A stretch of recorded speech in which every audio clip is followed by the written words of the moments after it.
Welcome back, denizens of the Omniverse, for episode 4 of season 2 of Good Omens. We're going to go ahead and hop into this one, guys. If you want to see the full length reaction, if we get early access, submit your own comments, questions, and fun facts, you can do all that over on Patreon. Over there, you get the same thing for all the other shows and movies we cover on the channel. You also can suggest and vote on what movies to react to each month. It's a great way to support the channel, help us do things you do over here. But at the end of the day, really appreciate it. Enjoy this reaction. To at least leave a like, drop a comment, subscribe if not already, because it really helps these videos out. Huge shout out to the team over at Prepper for helping me edit down these highlights for you guys here on YouTube. And with that all said and out of the way, let's get ready to hop into episode 4, chapter 4, The Hiker, featuring the minisode Nazi zombie flesh eaters. What the hell? Okay, alrighty then.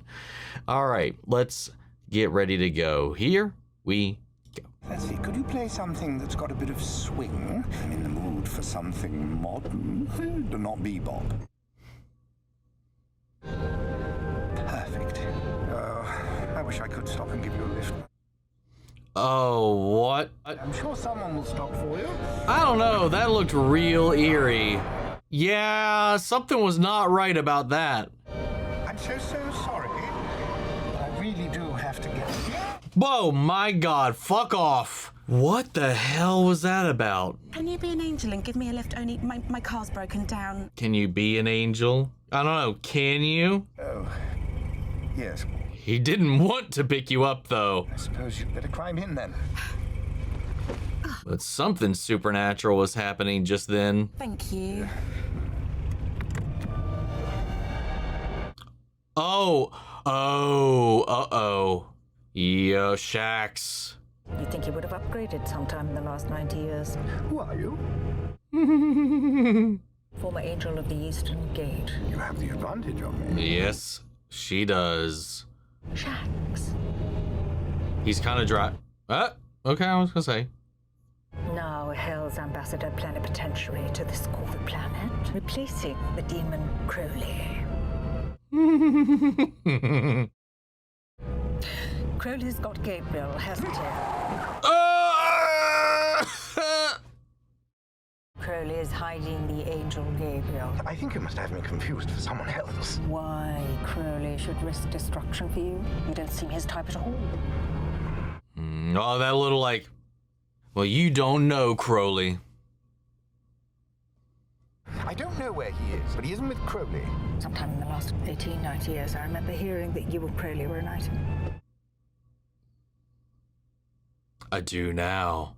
He thought you were his ticket to the big time. I'm afraid I have no idea what you're talking about, nor where this angel Gabriel, who I've never heard of, might be. Oh, bullshit. Okay, come on now. With all of your lying, you can't say you've never heard of Gabriel. You've already told me where he is. Oh, my... What? He really is. You didn't. You have now. What the fuck? God, no! Wow. Well, that went great, but that little, bitch you don't even know eyebrow raise he did when she said, you don't seem to be a Crowley's type. He's like, yeah, I am.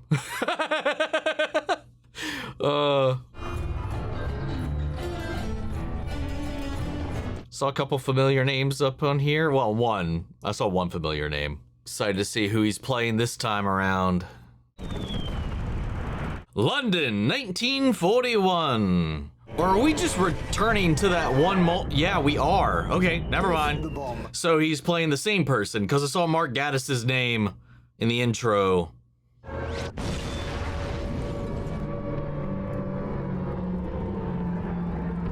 Interesting that we're revisiting a moment we saw before. Probably going to see more of the opposite side of it. That was very kind of you. Shut up. Well, it was. No paperwork for a start. What the hell? I forgot all the books. Oh, they'll all be blown to... Oh, are they the Nazi zombies? Lift home. Oh yeah, something's up. Chute number 4, all the way down. I've had enough of this. I need a cuppa. You'll have to wait. Yeah, they are. There are new admissions. We'd like to apologize for the way that the conditions.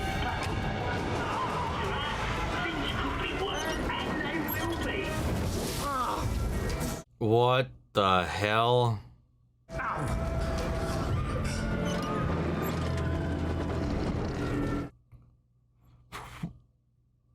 Having a rough one? Only a little bit. I spent all morning processing 52 men called Otto. I believe they're looking to move some people from admissions to temptation. Thing is, I do have the ear of the higher demons. Could always put in a word for you. Why would you do that? I could get you in front of the Dark Council. You do that for me? Then someday, I could call on you to do a service for me.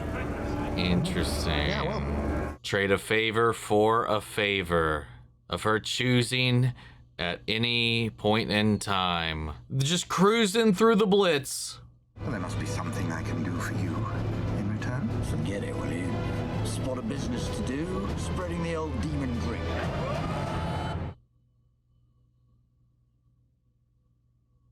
Time for delivery of some black market joy. Lovely, bottles of joy. 80% proof.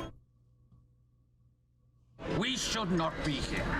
Oh, my ass. I had the Luftwaffe's bombing plans and everything was going to the east end of London. Absolutely. It has something to do with that swine Crowley. Oh, shit. Well, that happened quick. Meddling that caused this. Crowley? Yes, they did. But as if they shouldn't have been here. Nazis and all that. No, this all happened in a church. And this Crowley was there, in a church, on hallowed ground. Uh-oh. Tell me Oh. everything. Ugh. Wasn't wrong about the forked tongue bit. All of them? Miracle. What's the matter with you, you great lump? I did a park right next to the place where a bomb went off. Paid you for 40 bottles and I bloody well want them. Can he not just... Tonight's magician has just been arrested as a deserter. Magician, you say? I wonder if I might be able to help you out on behalf of my good friend. Well, oh, wait, hold up. He better be better than the shit he did with the kids at that birthday. Of prestidigitation. Right. What the fuck? To go back to Earth as zombies for 24 hours.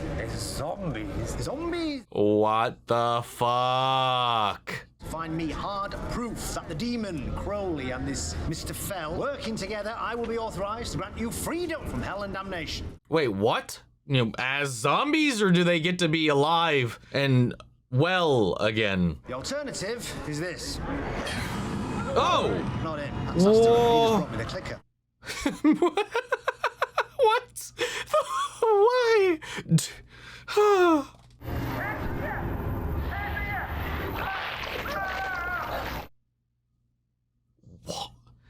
Is this his hell? The spider's digestive system expelled as fecal matter, reconstituted as a Nazi-headed fly, and then the whole sorry business is repeated. What? For how long? Eternity. So if...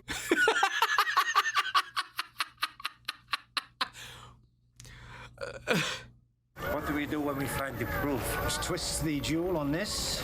That summons me. I'll be right there. And then what? Well, I should be the one to collect the proof with this state-of-the-art device. Well, at the time, yes, definitely. Definitely. Periods of bloodlust which you will have to satisfy, quenched by the consumption of living human brains. Just keep you going. Any questions? Lovely! Oh, the great farting contest curtain on. Great farting contest. Here, let me try. Uh-oh. Gonna be a hand grunt coming after you. Yep. Listen, I know there's a bunch of magic going on in this world, but if they were raised from the dead as given they're fresh corpses here. They haven't been dead for long, presumably. They were under a lot of rubble. I don't know if they would be able to physically get up. I mean, what hell would that be? To be resurrected, but then just trapped, just to suffer and hunger and starve, but not die. Just saying.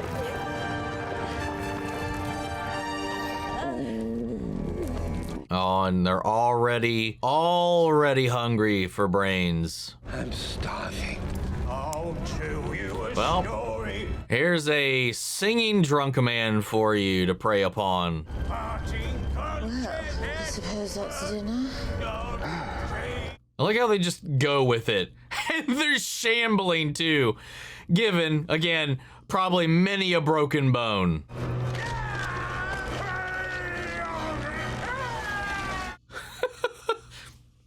Like in the fucking shadows, dude. To be honest, that wasn't unpleasant. I agree. Almost chickeny. Oh, chopped liver. But with muscles will change and legs fall apart. Oh, wait, did they absorb some of the consciousness they ate? I guess so. He's repeating on me. Sorry. What was that? What was that spasm?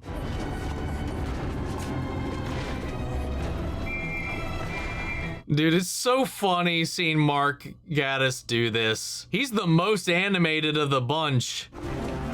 This way. He'll be in his bookshop. The dirty donkey. Cheers for getting me off the hook. No, there's no need to thank me. Oh, I wanted to see it. You are aware that you're going to be performing on the West End stage. Oh, okay. It hasn't happened yet. Okay. Good. So those stages take some filling. You're talking to the angel who fooled Nefertiti with a lone caraway seed and 3 cowrie shells. Aha! Ooh. Must know what they are saying. I'm a lonely GI, anxiously awaiting the arrival of the ladies of Camelot. Go on, Mr. British man.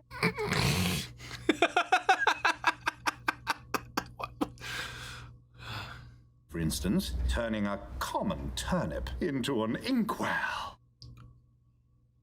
Woo! I have here a 6pence and a farthing if I close my hand for but the blink of an eye. What is he saying? He says banana, Banana. fish, gorilla. You're not as good as this as you think. Banana, fish, gorilla, shoelace with a dash of nutmeg. And Unless that was his magic words, and that was actually what he was saying. Right. What you just did's remarkable. I don't have the foggiest notion how it's done. What was that? Why are they all redneck bumpkins? Something dramatic. Isn't there somewhere we can, I don't know, buy tricks? well, there What? is Will Goldstone's magic shop. Oh. My Nefertiti fooling fellow are about to perform West End stage. If that doesn't make you a professional conjurer, I don't know what does. Aww. Skill.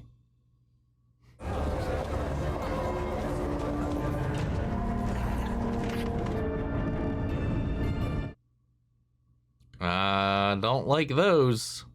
Oh, that's marvellous, sir. Are you familiar with it? No. Well, please hand me the contents and I will gladly show you. Oh. You fool. I need Dude, a showstopper. I'm not going to be able to go, but there's a lot of Doctor Who people going to be at Awesome Con. Because I was just thinking his hat, Aziraphale's hat, reminded me of Sylvester McCoy's in a way. Who's going to be there? Ace, Susan, Jamie. A lot of old Who actors and Flanagan people are going to be there, but I can't go. I can't really justify it. I mean, I could go, but I just shouldn't. With you in a few moments, sir. Yeah. And they all stretch to become exactly the same length. You see, the big piece is the same length as the medium-sized piece, and the short piece is the same length as the other two.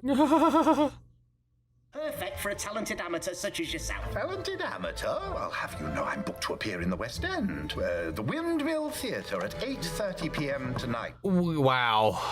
Good job. Something climactic like that. The bullet catch. You want to lose another one of your bodies? 12 people have died presenting this effect. How much? £2.10. And another £4.15 shillings for the rifle. But you'd need a firearms license. Oh, I have one of those already. Wait, what? Oh, yes, I keep a derringer in the bookshop inside a hollowed-out book. Wow, really? And yes, that is very dramatic, as if you would have read in a novel itself. Is a life worth more than £27 and 5 shillings? On your head be it. He tried to sway you and warn you of the dangers. It's all on them at this point. Where are we? This guy. Sir, go and take a look at the pocket tricks over there. Go on, I'll be with you in a minute. You're going to need a 100% reliable marksman. Oh, I've got the perfect man for the job, at least. Someone he absolutely can trust. What is he doing? That looks too similar to the one that he was given by the Tennant down in hell. What if he ends up mixing it up and can't summon the other guy because he got one that looks just like it? Oh, there we go. Neither of us wants the paperwork, do we?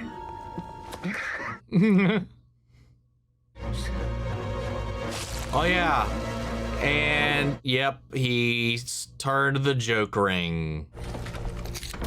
Good job, dumbass. Oh, that was his actual ear that just fell off.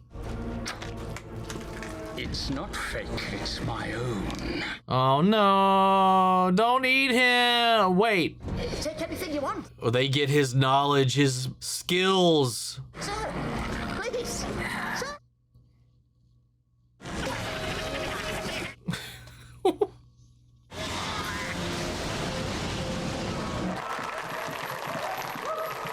Is that Fell the Miraculous? His curiosity with miracles at his fingertips. Tips. Let's welcome Mr. Fell. Those were the ladies of Cap. They're the bee's knee. What's that man doing up there? Is he here to amaze and befuddle us all with his prestidigitation and jiggery-pokery? Jiggery-pokery. Haven't heard that one in a minute. When was the last time I did hear that? First, I shall require the assistance of a gentleman. Wait, we're going to start with it? Anyone here familiar with using firearms? Literally everybody. Oh.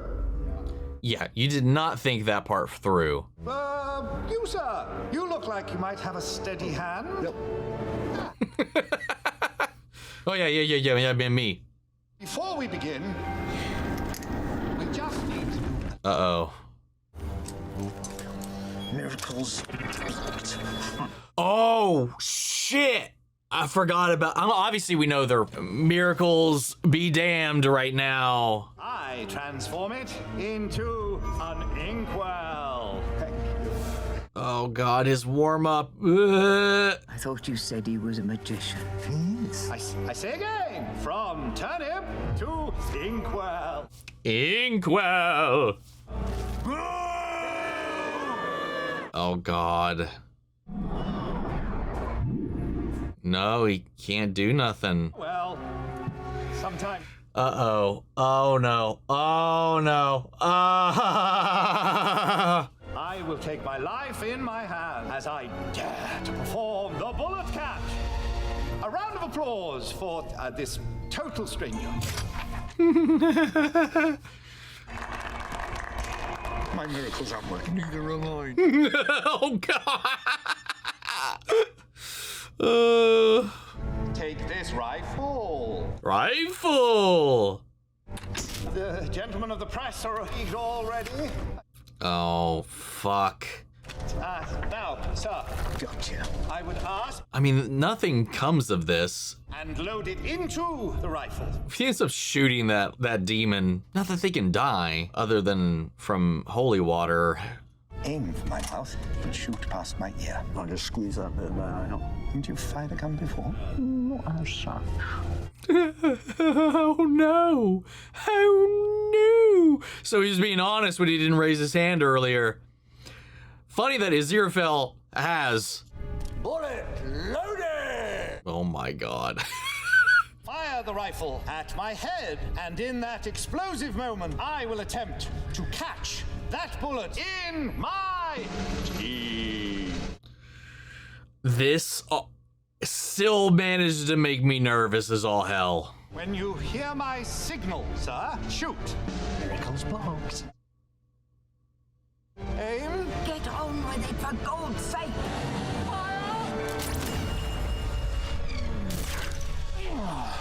What the?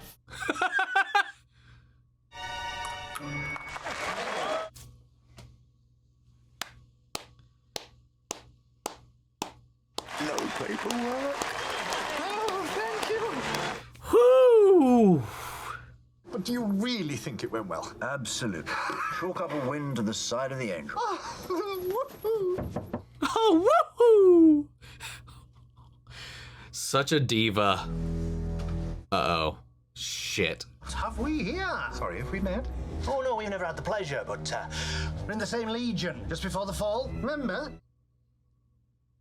I remember going into battle. I don't remember being there with you. I was right next to you. You used to jump on my back like a monkey in the waistcoat. Anyway, I'm here to inform you, Crowley, sorting and collaborating with an angel, Fell the Marvelous, a.k.a. Aziraphale. Aziraphale. It's not that hard. The miraculous bullet catch requires the use of a trusted stooge and confidant. Where did you get that booklet? Oh, god damn it. It's only available to working professional magicians, such as myself. I love how doltish and naive he is.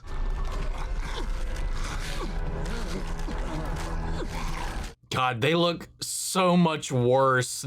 Got it from the man in the magic shop just after you left. His last wish that we should have it. But you're dead. Living dead. And calm down.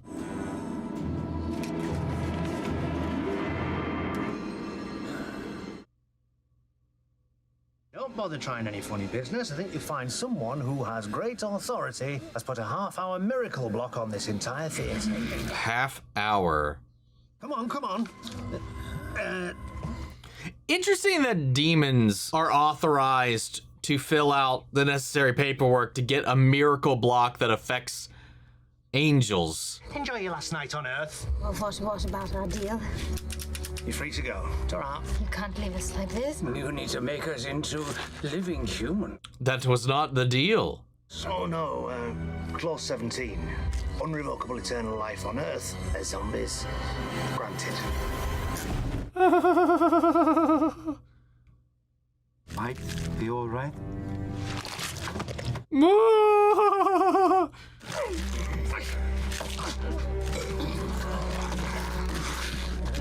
So they just waltz on out of here. I took this photograph of Crowley and Aziraphale together. But I'm afraid it looks like you'll be staying right here. Oh, what did they do? Sleight of hand the picture? That's not... Yeah, you fool. Why did you... I mean, that's your own fault, dude. You mucked it up. How? There was a miracle blocker in the room. I saw you put it back in the envelope. Actual sleight of hand. It's a miracle when you've had private lessons from the great Prof. Hoffman himself. I simply say the magic words. Banana fish gorilla shoelace. It was what he said. I got it right the time that mattered. Yep. And with the farthing. Terrible the magic. Shall we retire the act? Until a future antichristal birthday. I knew you'd come through for me. You always do. Mm. And you did. You could have walked away. Nah, that's the trouble with you lot. You tend to see things in black and white. You just gotta blur the edges. Or maybe there is something to be said for shades of grey. Shades of dark grey. Shades of very light grey, I rather fancy. They each lean a little bit more to the respective sides. All right, here we go. Present day. State your business. I have an appointment with Lord Beelzebub. State your business. I am Shax, demon of the 5th house, here to see Lord Beelzebub. It's not on the list. State your business. Let me in to see Lord Beelzebub, or I will rearrange your vital organs and hang them on the wall in a frame.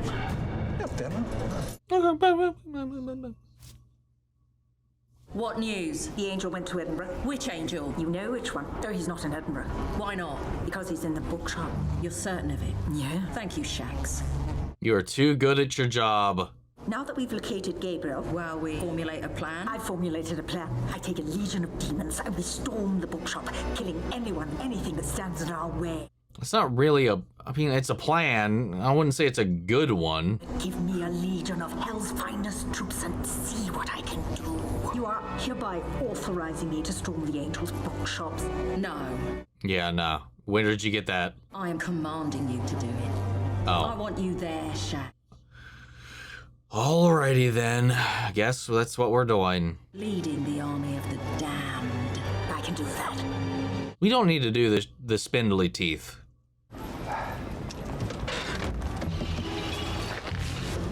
Oh, you need to put your brakes on. No, it's just like a dog. It's just staying close to him. I'll go back to where I parked you. Aw.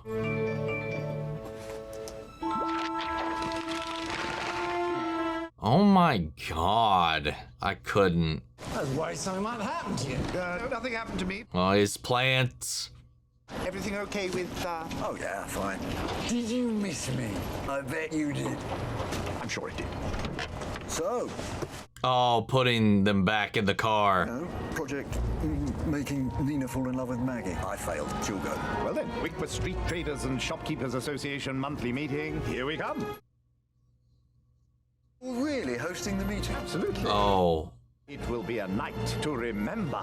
Oh, I'm sure it will. Oh god. Oh my lord.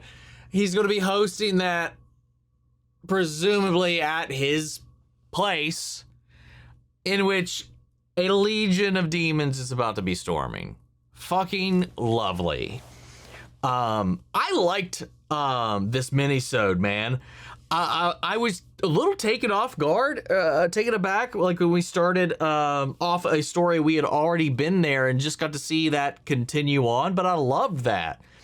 I love the running joke of Aziraphale just being terrible at magic when they quite literally are a magical being. But then you enter in this weird like miracle blocker this demon conjured up in this little interplay from Shax to just kind of disrupt some stuff. You know, I think there was a genuine attempt and desire there to get some information for self-propulsion, but definitely did not go this demon's way at all. And she kind of took pleasure in the fact that it kind of completely fell through. But what an interesting little turnabout with him raising these Nazis from the grave to go scurry about as his recon scouts. And then their whole little thing with eating brains and then the consuming the ideation of people within once they've kind of consumed them. The echoes kind of going in and the fact that they are they still out there? They just waltzed away. Are they still alive walking around today? Well, not alive, but you know what I mean. I don't know, man. He was already falling apart by the end of this entire scheme and mission. His arm fell off. So they were in good shape before, thanks to the bomb and the church falling on them. But after the fact, it's only going to get worse. That's for sure. But I do wonder if they'll circle back around at all. Or if they're still out there. Or if they've been killed or whatever. I don't know. But the point of this episode goes to show just how much these two trust each other. I think that's the major takeaway of this. No thoughts, no second guesses, other than the fact that, you know, when asked upon, you said, trust me, and I did. And I trusted you, and I did. You know, the fact that they have this faith in one another that when it comes to one another, they are always there for each other. And I thought I just love that. It's just beautiful. And also the moment with Shax jumping Aziraphale on the drive home and that little bantering back and forth and like the acknowledgement of the rumors of them being an item, but also she's like, I never really pegged you as Crowley's type. And he was just, what do you mean, bitch? I'm all his type. You know? I don't know. Such a fun little gallivanting trip through London during this period, him building up and going this magic stuff, taking it seriously, going to the magic shop, trying to do something spicy, the bullet catch, which they managed to pull off without miracles because They trusted one another. I think that was the lesson of the day there. I love how just naive and bumbling and buffooning that Aziraphale is, just because how genuine he is. You can't use that book. You're not a professional magician. I am. Why do you have that? It's illegal. How dare you? That shouldn't be, like, God, he's so innocent. But I like that, again, this like, oh, maybe there is something about blurring the lines, being a little bit gray, but then like, dark gray, light gray. Just because while they do skirt things here and there, they do rub off on each other in a lot of ways. But they do like have their leanings. I don't know. I think that's really endearing between these two, and just the relationship, the chemistry, and all this. This one and the Job one so far, definitely up there, I gotta say. But yeah, I just wonder what Shax's long game is, and like, you know, she offered that opportunity to what's his face. That one demon. Did we even get his name? I don't remember. But like, he like, did she actually intend for him? I don't know. She wanted information for her to utilize to propel herself, offering this thing. I have the ears of these people, whatever. But it just ended up backfiring completely on him. But now she's kind of still been fishing for that up until all these years. So I think it's just like, that was one of her schemes that once upon a time just didn't pan out, but eventually it did with patience. But it's kind of all I got for this one, man. It's pretty straightforward. Not a lot of present day, very, very little. So I guess also Aziraphale's turn to take a crack at being these little matchmakers. So excited to see how that goes. So let's start off here. Maria Stoicheva. We're going to Patreon. You got some trivia for us on this one. Some of the more fun posters in hell this episode. I remember Neil Gaiman explaining that they specifically put as many ridiculous posters in hell as they could, so you might want to look out for those. I mean, there's obviously the one that stands out that is like, don't lick the walls, which I still don't quite understand, unless it's like, oh, it's because of sulfur or whatever. I don't know. I caught a couple, but I'm sure there's plenty that I missed. So here's something to myself I didn't know. Muriel's uniform was inspired by David Tennant's PC, Andy Crawford, in the radio adaptation of BBC's TV classic police series, Dixon of Dock Green. I haven't seen or listened to this, but I can tell you that there's a very specific photo of David Tennant out there wearing a very similar hat and nothing else. Interesting. That got him a cheeky nickname years ago. It was from a stage performance in 1995. Also, since I haven't seen the last two reactions yet, did you discuss the motor crank from the Bentley? Yes, we did talk about that a little bit, yeah. We saw it in 1-6, where Crowley used it to restart time after giving Adam advice, and then again in 2-1, where he used it to wind up the nebula. Unclear. I think this time you start thinking about the significance of such returning objects as notions such as who exactly was Crowley before he was Crowley, and why does he have the motor crank, etc., etc., etc. I don't know, man. It's an interesting little thing. It's almost as if maybe fated to, was it because he foresaw or eventually resulted in and created the car itself, or because it was an interpiece of a greater cosmic scheme? Who knows? Also, ×2, if you haven't already, start paying attention to all the books. Many cool Easter eggs there. I've noticed quite a few, for sure, up until this point. Questions. You won't be surprised to hear, but the show is full of Doctor Who references, many of which we have caught. Many Doctor Who actors as well. I'm not sure if you've talked about this, but perhaps you already noticed a few nods to Doctor Who, including in this episode. This seems to be a lot of people's most favorite episode of season 2. Mine personally is episode 2 with Job. Same. So far, same. But that sounds lonely. But you said it wasn't. I'm an angel. I lied. Anyway, people love this episode, and I'm not exactly sure why, but maybe you have a theory. I just think it's just the chemistry between these two. It's the acknowledgement of their trust, like, because it's the most explicit I think it's been here, and that's kind of the whole point of this episode, is how they are there for each other. They trust each other thoroughly, despite their little huffing that they put on, their little show that they put on, a song and dance for each other to make it seem like maybe they don't. I don't know, it's just very clear. I think they were just very much so looking out for one another in this, and the way that they were there to boon and boost and help each other, from Crowley saving him at the church, to him saving Crowley when he botched his delivery, to them saving each other on the stage, and then just putting all their trust in that hat. I think that's a very notable little nod right there for sure. I don't know, I liked it a lot. This is probably, of this season so far, out of the four that we've seen now, probably my second favorite episode of this season.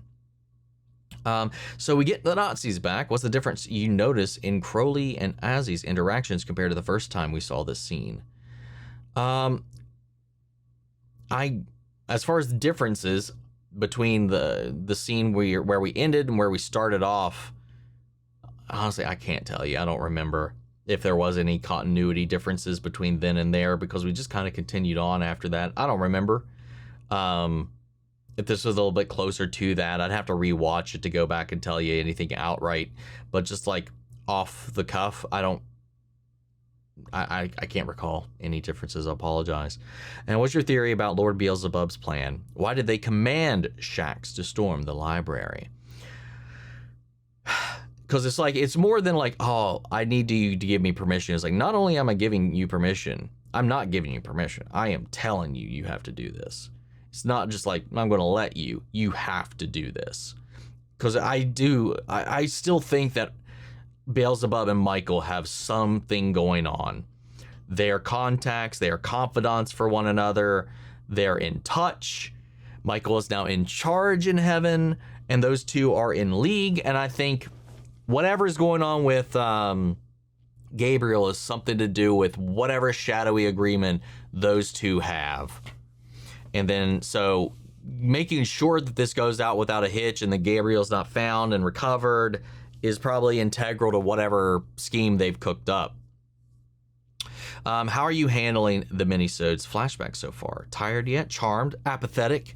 I'm loving them. Those are my favorite parts. I honestly, I could not say care less about the present day stuff with I'm interested in the Gabriel stuff. The lovey courtship thing, not so much, but I just love just anything that expands on these two.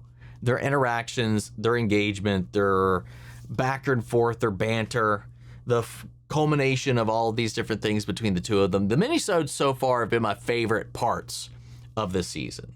I'm more here for the minisodes than I am the plot, I guess, of the episodes, but the minisodes accent whatever's happening in the present day, so it's not like they're separate in any kind of way, but I like it. I like it quite a bit.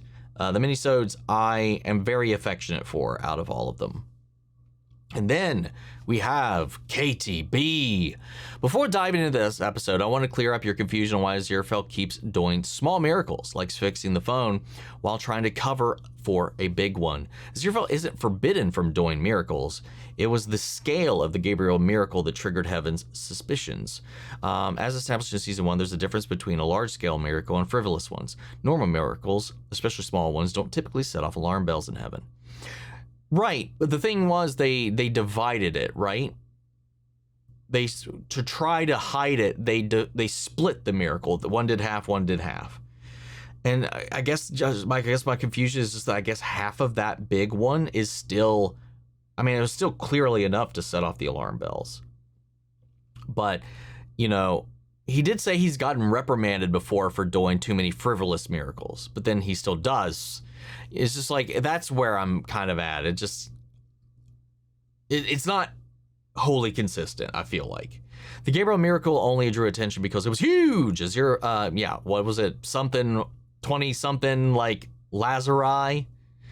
Crowley and Aziraphale thought that by each of them doing half the miracle, neither side would be alerted, but they didn't anticipate that performing the miracle together would actually enhance the miracle itself.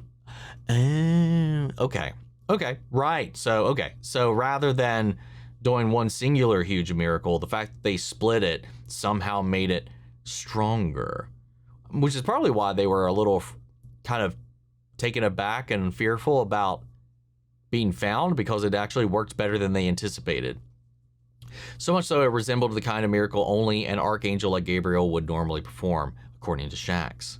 Okay, that makes more sense. So the angels assumed it was Gabriel, since it was coming from the bookshop. That must be where he's hiding, and forced Viricel to claim responsibility and invent a justification for performing such a big miracle. With all that said, on to the episode. I must admit, I found the zombie stuff in the episode a little too goofy, but I'll let it slide because I love all of these Aziraphale and Crowley scenes. Agreed. I second that. As far as like a lot of the little side tangents and little things we get into, yeah, that plot was goofy as all hell.